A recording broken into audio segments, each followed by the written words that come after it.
Soccer-mad 14-year-old Josh collapsed after practice at school. While I was playing, I had a headache. I got here and Josh was lying in the middle of the field, completely passed out. The paramedics arrived shortly afterwards. He was rushed to the nearest hospital.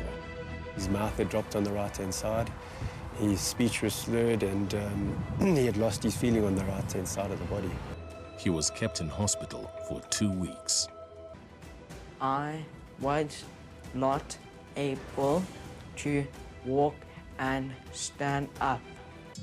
A team of specialist rehab therapists are helping him to gain use of his right side all over again. In the next hour, it is estimated that 20 South Africans will have a stroke, 3 will die, and 7 will be left with a life-changing disability. It's silent, it's painless, and it can strike anyone.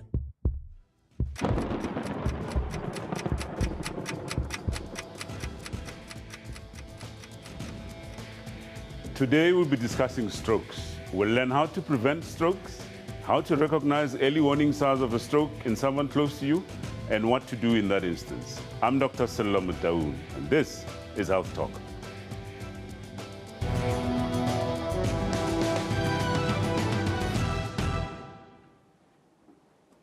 In the past 10 days, the international community has slowly begun to take actions necessary to start turning the tide against the disease without borders.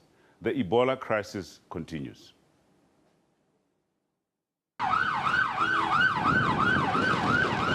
We have suspected cases in the city.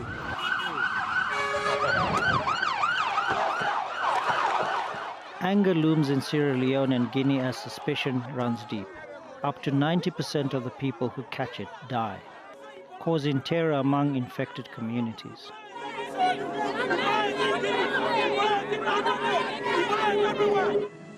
Global aid agency Doctors Without Borders have been in the forefront of the outbreak from day one and have seen the ravishing effects of the deadly virus firsthand. To deal with this every day, to look people in the eye, you can see they are scared. To look over this fence right behind you now and see, look at the patients, and you know that their chances are very small. It's horrible. As world leaders continue to blame one another for failing to come to the forefront to aid the fight against Ebola in West Africa, medical charity, known by its French initials, MSF, are concerned that the virus is already out of control. In West Africa, cases and deaths continue to surge. Riots are breaking out. Isolation centers are overwhelmed. Health workers on the front lines are becoming infected and are dying in shocking numbers. Others have fled in fear, leaving people without care for even the most common illnesses. Entire health systems have crumbled. Since the beginning of the outbreak, MSF have set up 6 Ebola case management centers, which has admitted close to 5,000 patients. To date, around 1,200 have survived in the hands of the MSF.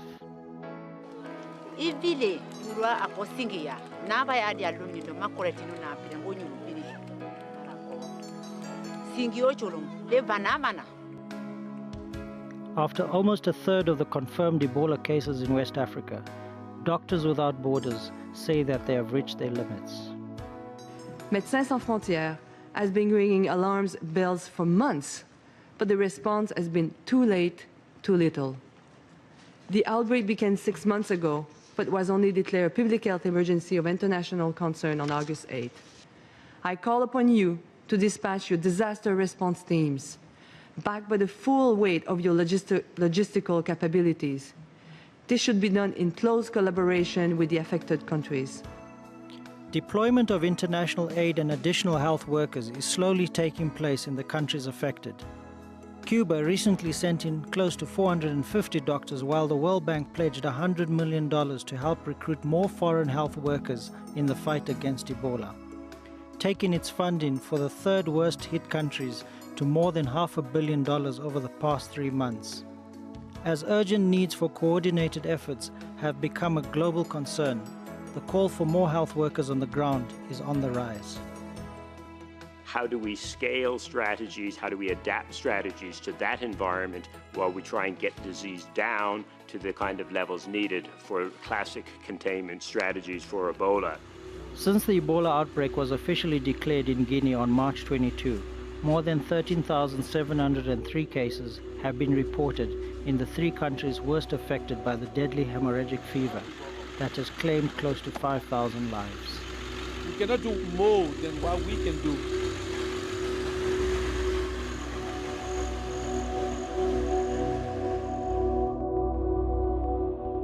In the blink of an eye, your life can change forever. The things you take for granted, tying your shoes, picking up keys, kicking a ball,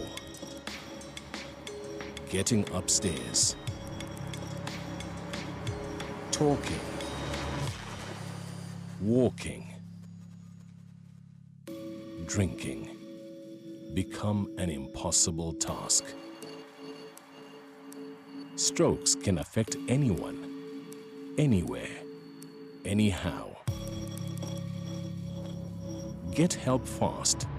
Science can change your prognosis, your future, and your life.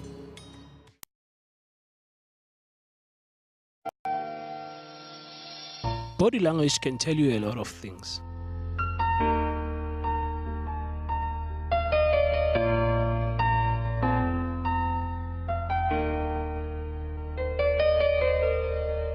What are the early warning signs of stroke?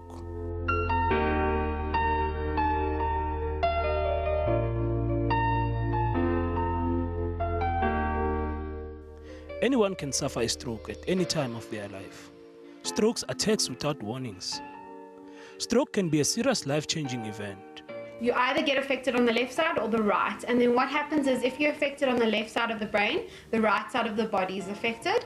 And then if the right side of the brain is affected, the left side of the body is affected.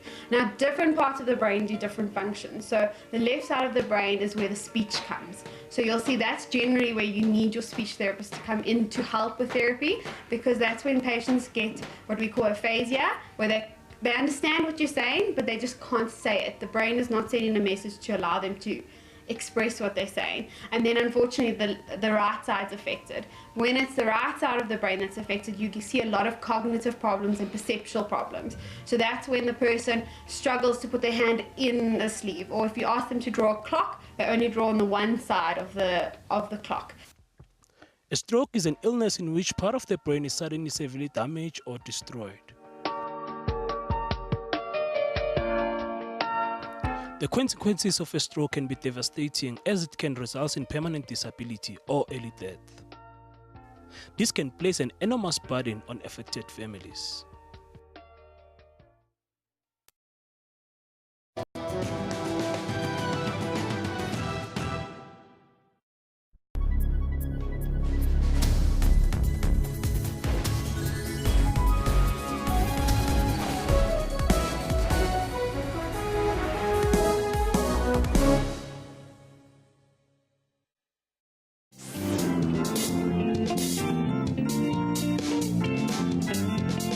Because of cancer, I realized life is short. I want to live my dream. They can bend my face, but not my voice.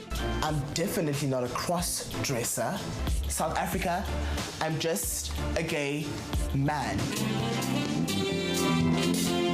Join Puleng Molebatsi on Bupilong every Saturday at 17:30 CAT.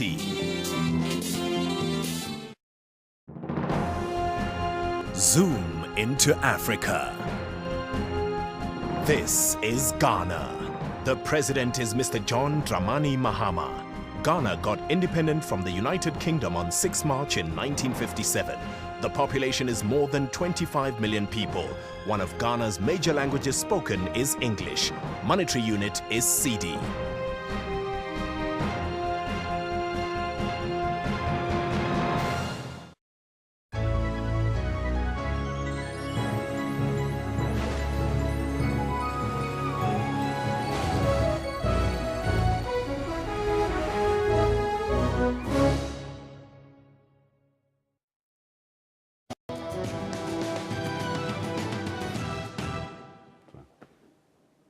Okay, stroke is the third leading cause of death and a leading cause of disability in South Africa. Twice as many people die from strokes than from heart attacks. It is therefore very important to know how we can prevent strokes, how we can recognize that someone is having a stroke, and what to do in that instance. Now, to pose any question or share your experience on strokes, please call us on Johannesburg 714-6843, 6847, or 6857.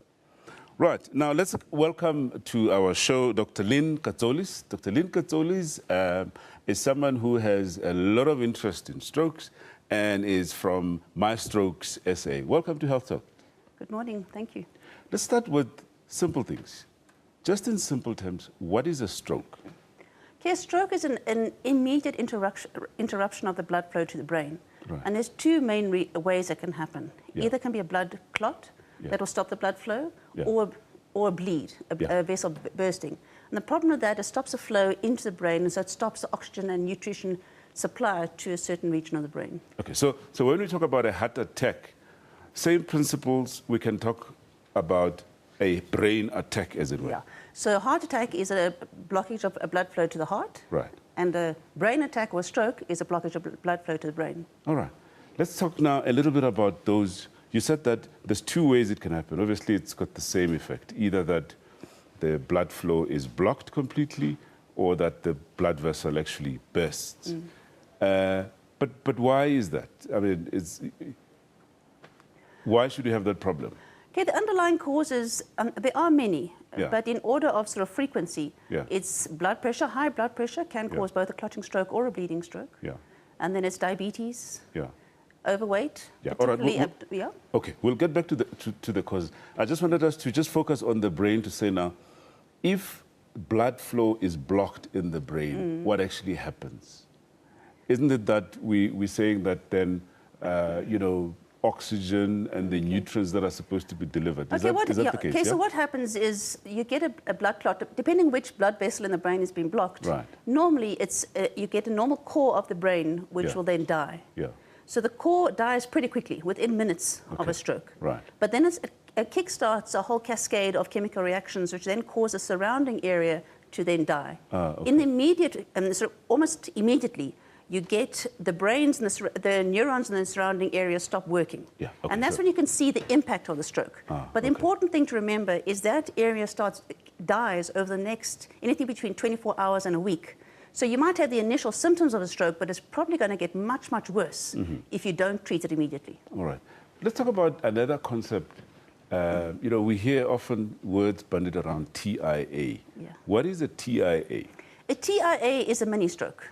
Right. So basically, it's normally a clot, a small clot that gets into the brain, and the body is able to dissolve the clot on its own. Oh, I see. So that's why it's transient, meaning that it would pass very quickly. All right. And a TIA would normally only last for about 20 minutes or maybe a couple of hours. Yeah. But then very, very important thing to remember is it's the underlying cause that's causing that TIA. So Yeah. you're just very lucky that the first one was a mini stroke. Yeah. And take it as a warning that the next one could be a major stroke. So they must be treated as a serious incident. Okay. And go find the underlying cause and manage it. Talk about warning signs now. I mean, clearly, we all know that the brain actually controls how our body functions, so that, the area of damage, as to the effect that it'll have on the body will depend on the area and the extent of damage.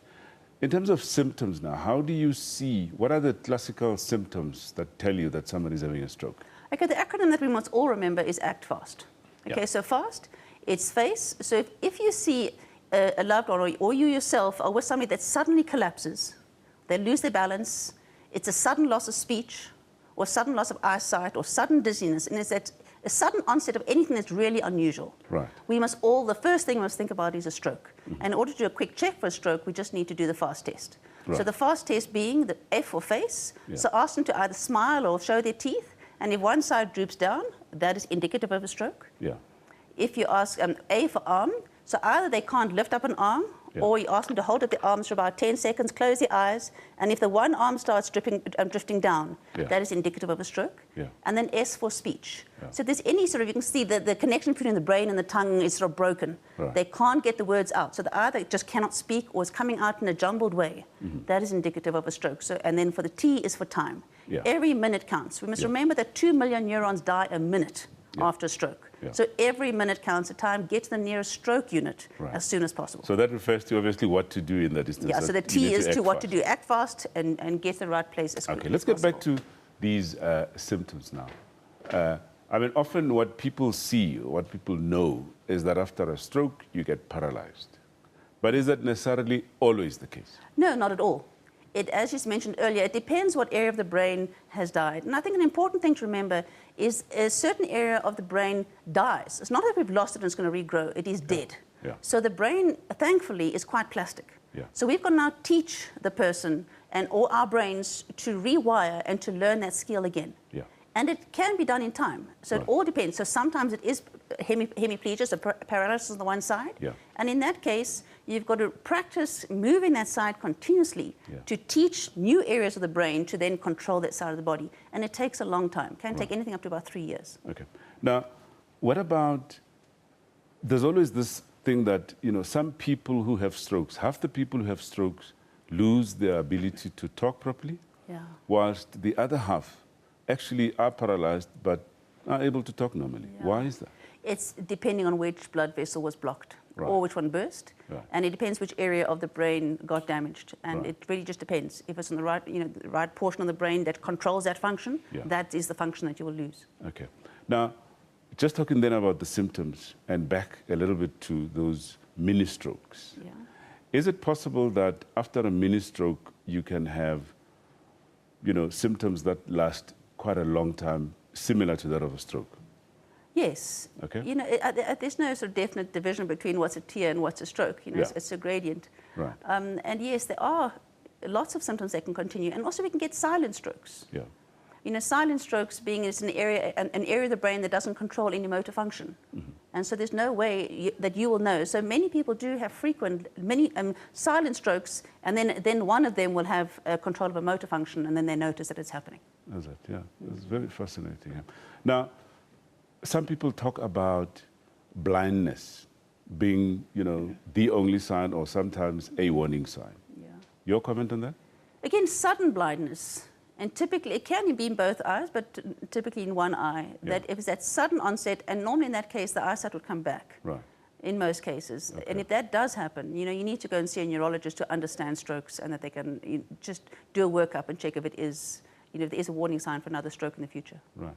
So I think the message is that if anything just happens all of a sudden, that was not there before, either that somebody starts talking something that doesn't make sense, even in the absence of any weakness or paralysis or eyesight and that sort of thing.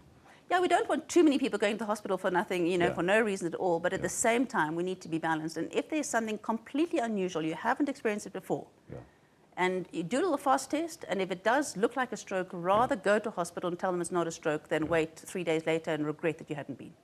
I think the last thing I want us to talk about here is the issue of headaches and migraines, because some people would kind of say that, is it that whenever I'm experiencing a very severe headache that I'm about to have a stroke? Your comment on that?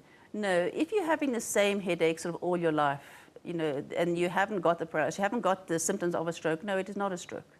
It's not. But it's typically the bleeding stroke. Something we haven't said yet is that 85% of all strokes are clotting strokes. Only 15 out of 100 are bleeding strokes. And the headaches normally go with the bleeding stroke. And with the clotting strokes, something people must remember, there's no pain. And this is typically why people do nothing about it, because they have sudden, unusual symptoms they think are just going to go away if they go and lie down, which is the worst thing they possibly can do. They must go. And the problem is that there's no pain. But with a bleeding stroke, there's typically a thunderclap, severe headache. And again, it's an unusual headache you'd never had before. Okay. Well, let's see then that, do people remember exactly what to do when they see signs of a stroke in someone close to them? If you have a sudden loss of balance or sudden weakness on one side, or sudden trouble speaking, or sudden loss of sight, think stroke. Do the FAST test. Any one of these signs could mean a stroke. F for face. Try smile if one side stays down. A for arm. Raise both arms if one drifts down. S for speech. If you struggle repeating a sentence. T for time. Get to the nearest stroke unit as soon as possible. Act fast. Every minute counts.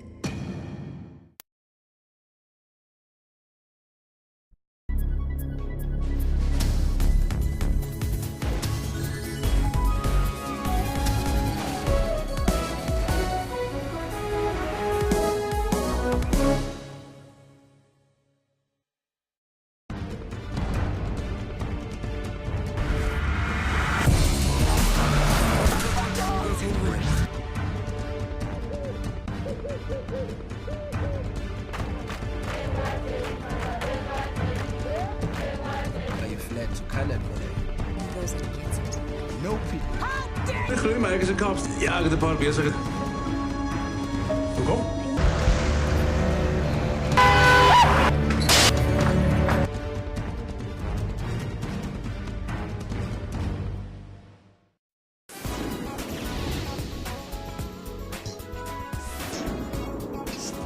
You can't have a gut feeling about other people's gut feeling. Ngaba has continued the tradition of passing stories onto the next generation using a platform that offers stories to a far more greater audience. Zombie no go unless you tell them to go. This is what the audiences all over the world knew Fela Kuti for. Join Musam Khalipi on Afro Showbiz every Saturday at 19:30 CAT.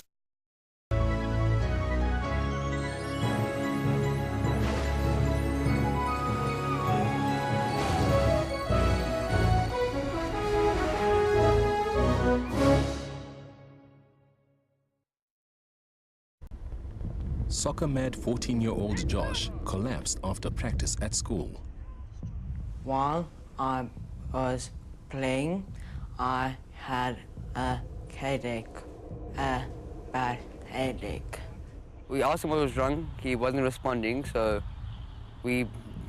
most of us just thought he would just get up sooner or later, but then he never actually did. They ran to call the coach. Every now and again, he would pop up and he would know what was going on, then he'd go back and he'd start checking again. I got here and Josh was lying in the middle of the field, completely passed out. The paramedics arrived shortly afterwards. Leaning down in front of him, and every time he did come around, they managed to get him to come around, he was completely aggressive and like I say, scared. He didn't know who I was.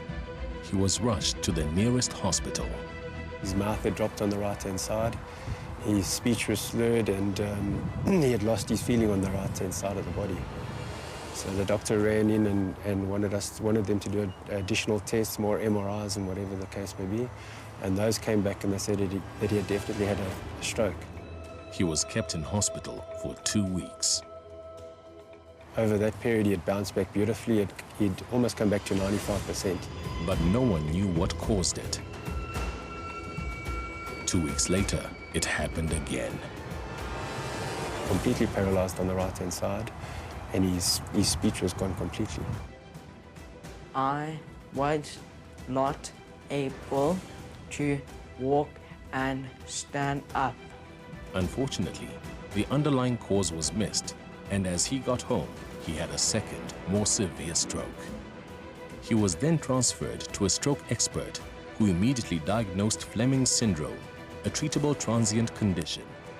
The simple medication prescribed prevented additional strokes, but the second stroke left him with disabilities that are going to take tremendous determination and perseverance to overcome.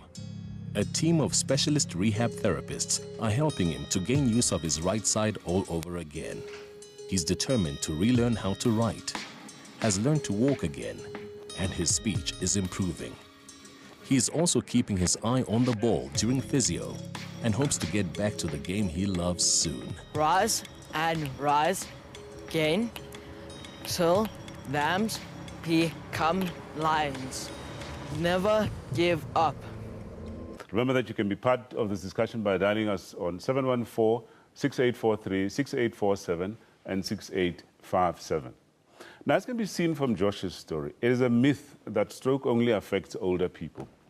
It seems, therefore, that anyone is at risk of suffering this condition that can have devastating effects on survivors.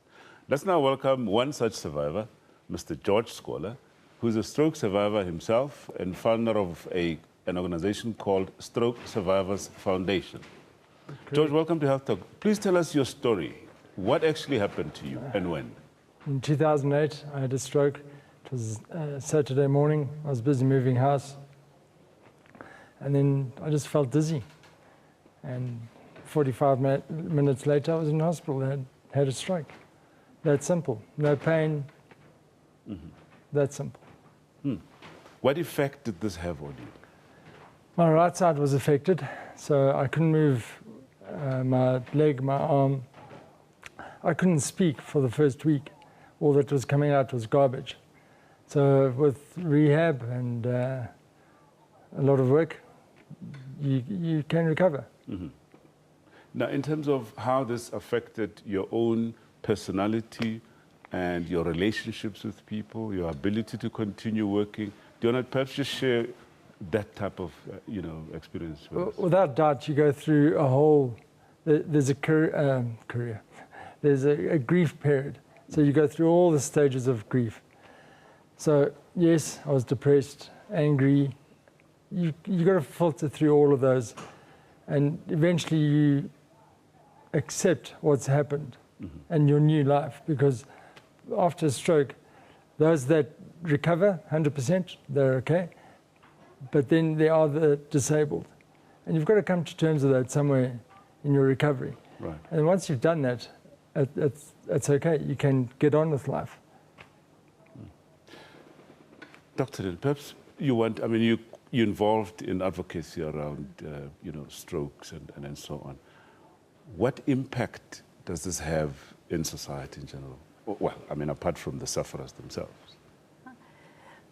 I think that one of the biggest problems is that people no longer can work, and they become a burden on their family. Right. And especially women. I think women carry the biggest burden of strokes and just caring for strokes. George hasn't told you, he has lost the use of his right hand, his dominant hand. And that, it affects everything. It seems like you just lost a hand, but it means writing is difficult, typing is difficult. I think George is the one who could show. What kind of things that you can't do? What's difficult? Tie your shoelaces, for a simple example. Okay, maybe just before the example, let's welcome, is it Joe from Limpopo? Jacob. Jacob, hello.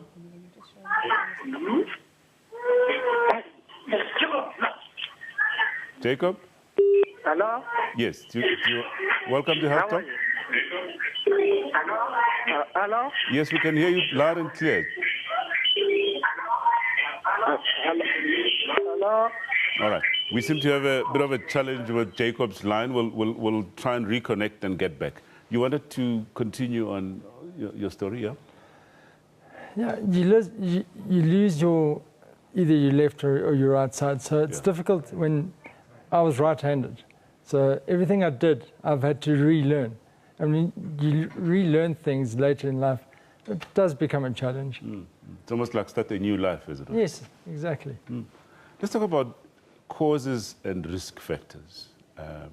What are the main risk factors for suffering a stroke? Well, there's hypertension, diabetes, right. Lack of exercise.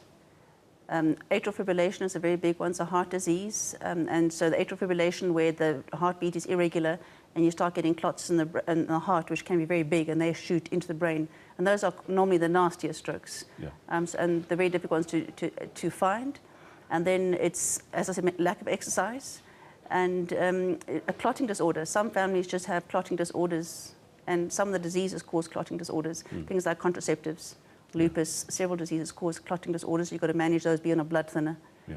So essentially, it's those, if I understand you correctly, it's those kind of things that either result in the blood flow in the blood vessels being very high, as in somebody with high blood pressure that is not controlled, by the way, and anything or any condition that results in formation of clots that can be shot up to the brain to block those blood vessels. Yeah, and something that's very relevant for our country is there's an increasing focus on infectious diseases and strokes. Right. And AIDS in particular, has been shown that it causes inflammation. What impact does it have on... There's several viruses which cause inflammation of the blood vessels, and as soon as you get the inflammation of the inside of the blood vessels, that increases the risk of a clot forming. And if that happens in the brain, it leads to a stroke. So this is, in South Africa, we're seeing a lot of very young people. Some of the rehabs, the average age of a male African man is now 21, 22. So very, very young strokes, which we're thinking is coming from HIV. Yeah. Did you know, in your case, what the identified cause or risk factor was? None whatsoever. Completely ignorant of stroke at the time. Never knew I could have one. Right. What caused it? What led to my stroke was thick blood. And the day before I went for blood tests. Yeah. So, I didn't know I had thick blood or that you could have thick blood. Yeah. What about some of those lifestyle issues? You mentioned being inactive or obesity and that stuff. What about smoking? Of course, that's a very important one I didn't mention. Yeah. Smoking is a very, very high, a big risk factor for strokes.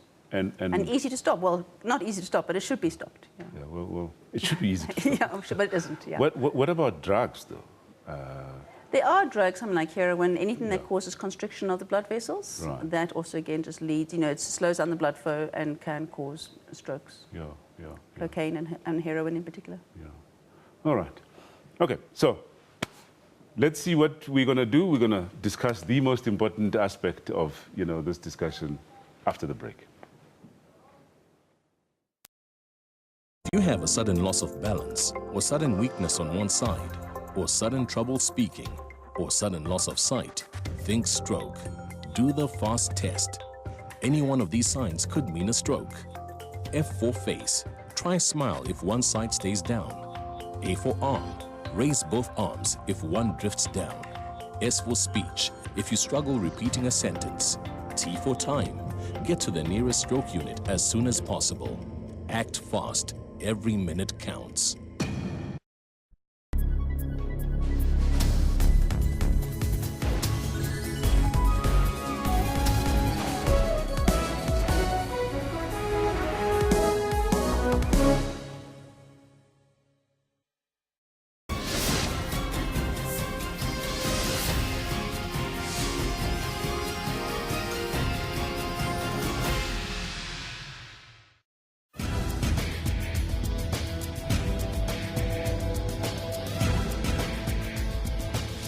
A huge part of this African growth is technological innovation. Governments here are working hard to ensure that the continent's technology matches that of more advanced countries. High-speed internet connectivity is regarded as a utility. As the continent battles diseases like Ebola, social media becomes the preferred method to share information. The people on social media are some of the society's most influential. To find out more, join me, Phumelele Zondi, on Network every Sunday at 7:30 p.m. only on SABC News.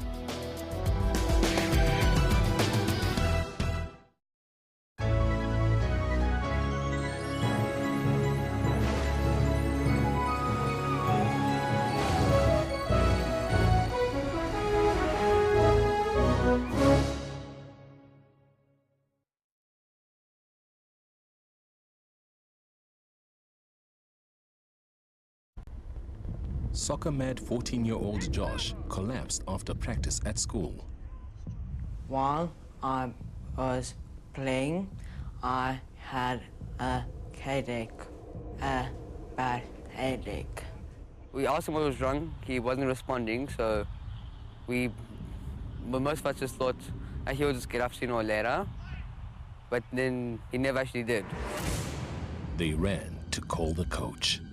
Every now and again, he would pop up and he would know what was going on, then he'd go back and he'd start checking again. I got here and Josh was lying in the middle of the field, completely passed out. The paramedics arrived shortly afterwards. Leaning down in front of him, and every time he did come around, they managed to get him to come around, he was completely aggressive and like I say, scared. He didn't know who I was. He was rushed to the nearest hospital. His mouth had dropped on the right-hand side. His speech was slurred, and he had lost his feeling on the right-hand side of the body. So the doctor ran in and wanted them to do additional tests, more MRIs and whatever the case may be. And those came back and they said that he had definitely had a stroke. He was kept in hospital for 2 weeks. Over that period, he had bounced back beautifully. He'd almost come back to 95%. But no one knew what caused it. 2 weeks later, it happened again. Completely paralyzed on the right-hand side, and his speech was gone completely.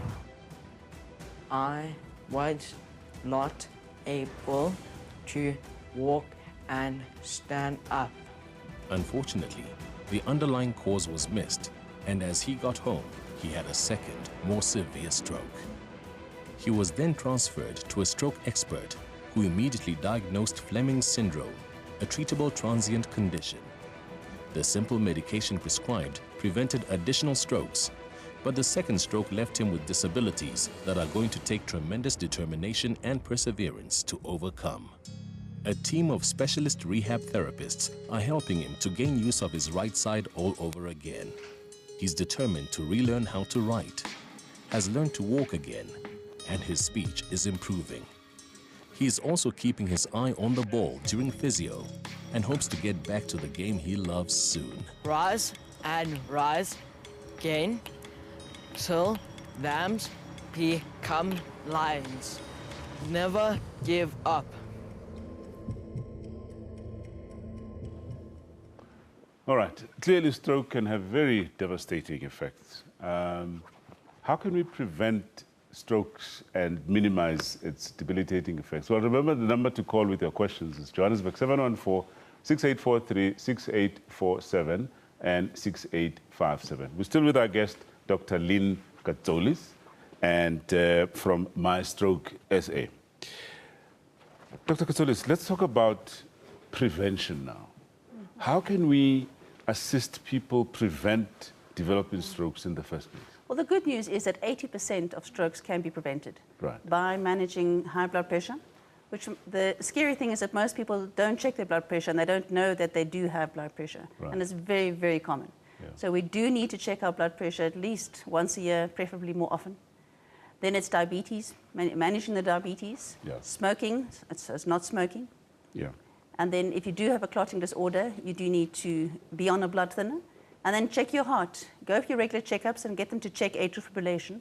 But the problem is that it's very difficult to check if you have got atrial fibrillation. So if there's any even hint that you have a stroke, that must be ruled out. And often, you could only have an episode of 30 seconds of an irregular heartbeat in weeks. Yep. And that's enough to cause a stroke. And how do you pick up an irregular heartbeat if it's only been 30 seconds in a week? Yep. So it's very difficult to rule out. Yep. And then it's exercise. Exercise daily for at least half an hour, and then eat fruit. And if you have a big beer boop, that's where you're not on, you need to lose your beer boop. So it's our lifestyle again. I mean, and those things that we keep preaching all the time. Stop smoking, be active, be regularly active, and watch what you eat. Now, and so it's the same things for your heart. Whatever you're going to do to look after your heart also looks after your brain. Okay. I just want us to get back to that issue of hypertension, because I think it's important that it's just not about checking your blood pressure, and that if you're on treatment, you stay on treatment and ensure that the blood pressure is controlled. Yes, and it's treatment for the rest of your life. As long as you can manage your blood pressure and get checked often. A lot of people fail on their therapy, and they've got to re-look and just check they're on the right combination, and it is manageable. Let's take a call. Philemon from Limpopo. Philemon, welcome to Health Talk. Yes, good day, sir. How are you, Doctor? We're good, thank you. I'm good. Yes, Doctor. I was attacked by a stroke on the 3rd of September last year. Yeah. Yes, and then the doctors were, when they examined me, but it was so fast, I was happy. They said I had a vein burst on my right-hand side, and in my left-hand side, was not working. I didn't feel anything, but now I am recovering now. Great news, great news. Yes. Okay. Wow. But now the doctor, the only thing that I'm suffering with, now I can feel some pain, especially on the hand itself, the arm. I can now feel some pain because I couldn't feel anything, but now I could feel some pain. Yeah. I would advise you, Philip, to please just go and consult your doctor again, just to make sure that there's nothing else going on there. But I think I like your message that at least it's that of hope, that even though you had a problem, you had a stroke, you are now recovering. Okay? That's true, doctor. All right. Let's carry on our discussion on prevention. So we're basically saying lifestyle changes and make sure that you live a healthy lifestyle. You ensure that if you have an underlying medical condition, you get it sorted out. And you can only know that there's an underlying condition if you regularly visit a doctor at least once a year, if there's nothing wrong with you, isn't it? Okay. Now, let's talk now about how to recognize that someone next to you is having a stroke. Because I think it's important that we keep repeating that message. Let's repeat that. Yeah. It's the sudden onset of anything. And they're often quite subtle signs. You know, sometimes they'll be just using a hand and the one hand will drop down and they can no longer use that hand. Or they suddenly talk and right in the middle of a sentence, they're suddenly not able to talk. Right. Or they can be reading a book and suddenly it's like a curtain comes across one side and they're losing sight on one side. And then there's no pain. Yeah. So the immediate reaction is, I better go lie down. I'm a bit tired or I'm stressed. Right. It's not. We need to learn those are very, very serious early signs of and warning signs of a stroke, and we need to act fast. And do the FAST test. F-A-S-T. Why is it necessary that people need to act fast and take someone who's had a stroke immediately to hospital? Yeah. Okay, remember, as I mentioned earlier, when a stroke happens, the initial core of the brain dies, and then the area of death sort of spreads out over the brain. So if it's a clotting stroke, we have got medication that we can give and to dissolve a clot. Okay. But the risk to benefit ratio, it's more dangerous to give it after 3 hours. But we can dissolve it. All right, let's dissolve it. We have Dudu from Davidton, is it? Yeah? Gugu. Hello, Gugu. Hello. Welcome. Hello. Yes, Gugu, welcome.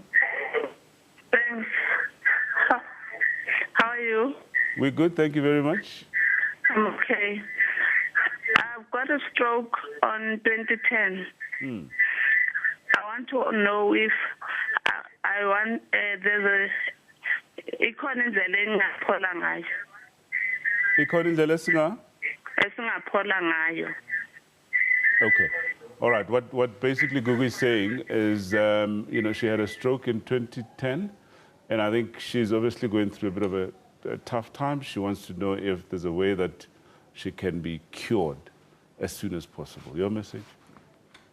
No, it's not a cure. It's a repair. Right. And you've basically got to rewire your brain to relearn all the things that you've lost. That portion of the brain that has died, you need to replace in different sections. And all I can say is persist. Persist and do lots of exercise, as much exercise as your body is able to do, and just reteach your body to and at the same time, accept your new being. Okay. Well, you won't get back to what you were, but relearn to do what you can with your new body. All right. Well, I'm afraid that's where we're going to... Okay, thank you very much, Dr. Lynn Katsolis, for being part of our show. Now, the important message I want people to take home today is that stroke can be a deadly and crippling condition, but it can be preventable by adopting a healthy lifestyle, ensuring that your high blood pressure is well controlled, know how to recognize that someone is having a stroke, and again, act fast. If you'd like more information on stroke, you can contact the Heart and Stroke Foundation on their health line at 0860-143-278 or call them at 021-447-6268. You can also send them an email to heart@heartfoundation.co.za. You can also contact the Stroke Survivors Foundation at that number displayed on the screen, 082-889-1800, or send an email to info@strokesurvivors.org.za. Well, join us again next week on SABC News, and remember to watch our repeat shows today at 2 p.m. and 10 p.m. tonight, or view the health talk show on YouTube. And from myself, Dr. Salome Taung, and the rest of the team, it's good day. Thank you for watching the show. Body language can tell you all sorts of things.